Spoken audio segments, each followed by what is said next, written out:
यार मेरा गुजरे अमर का,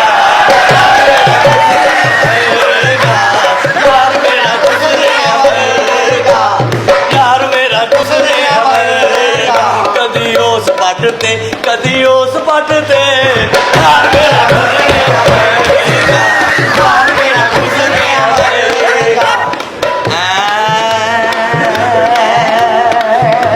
ਇਹ ਵਿੱਚ ਲੱਗਦਾ ਰੋਦਾ ਖਲਾਉਂਦਾ।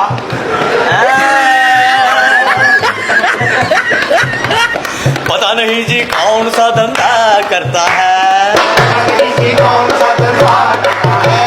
किम लिखवा के बच्चियों को जवान करता है, मेरे सामने ही भेजदा है कमरे च कुड़ियां, बंद करके खिड़की दा पर।